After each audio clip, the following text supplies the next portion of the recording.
Hello, everyone. I'm Feynman. Today, I'm hoping to learn about self-regulation, which I've always thought of as just willpower. I've invited Aristotle to help explain this concept to me, as it seems to be much more than just conscious effort. I'm happy to be here, Feynman. I'm Aristotle, and I've been studying this guide titled Unlocking Self-Regulation, Your Brain's Inner Autopilot. It explains that self-regulation is indeed a fundamental capability, a sophisticated internal guidance system, and much of it operates like an autopilot. An autopilot for self-regulation? That sounds fascinating, but also a bit abstract. Could you explain what this autopilot is and how it works alongside our conscious effort? Certainly, the guide describes a dual-process model of the mind, often referred to as System 1 and System 2. System 1 is the automatic pilot. It's fast, effortless, and operates non-consciously. System 2 is the conscious pilot. It's slow, deliberate, and requires significant effort and energy. So, System 1 is like our gut feeling or intuition, and System 2 is our rational thinking, and self-regulation uses both? That's a great way to put it, Feynman. System 1 relies on intuition and feelings, while System 2 uses reasoning and analysis. The guide emphasizes that self-regulation is a joint effort, depending on both the conscious pilot's power and the automatic pilot's efficiency. I understand that the conscious pilot, System 2, is what we typically call willpower. The guide mentions it's like a muscle that can get tired. What happens when this muscle is depleted? That state is called ego depletion. When this resource is drained, our ability to control ourselves significantly weakens. The guide gives examples. Dieters who are depleted eat more. Depleted individuals spend more impulsively on money, and a tired mind is more prone to making poor decisions, even falling for logical traps. That makes sense.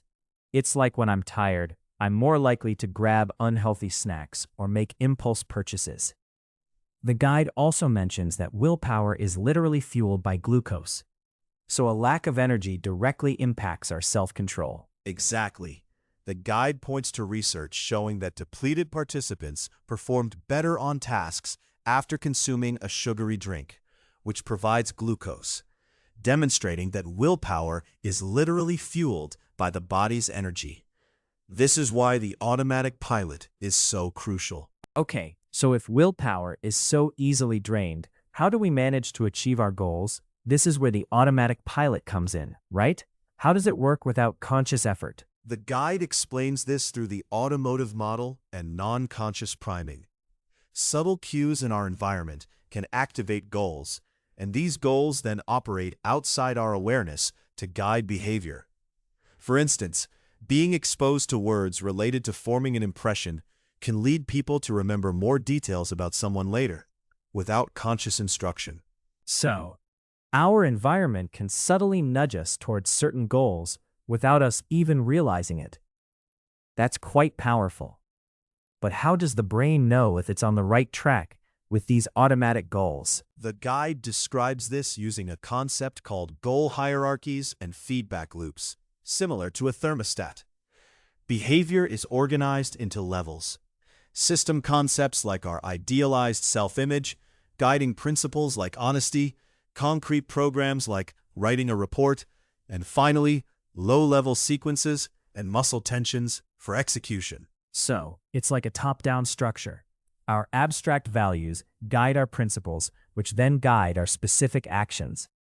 And these actions are further broken down into physical movements. How do intentions fit into this? That's right.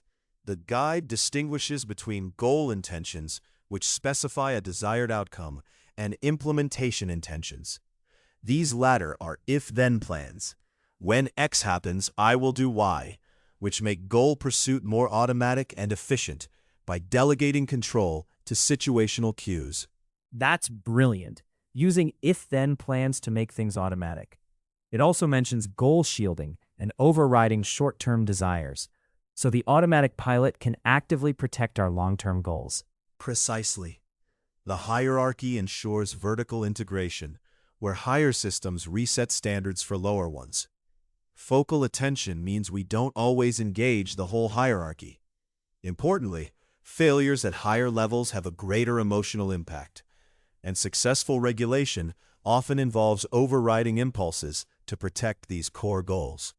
It's harder to disengage from goals central to our self-image.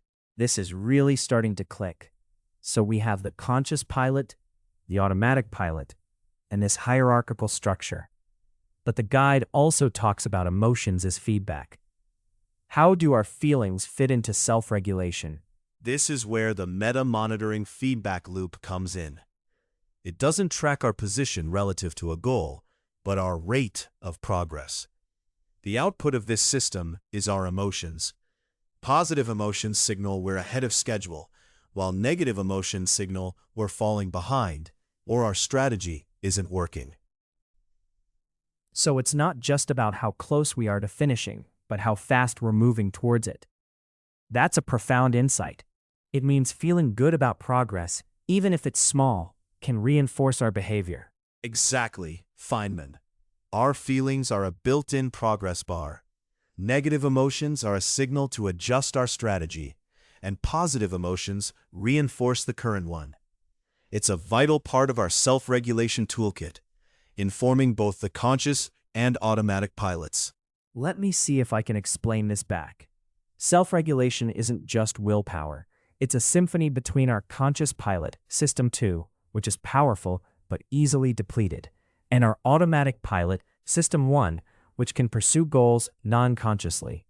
This is organized in a hierarchy from abstract values down to physical actions, and our emotions act as a progress report, telling us if we're moving fast enough towards our goals. That's an excellent summary, Feynman.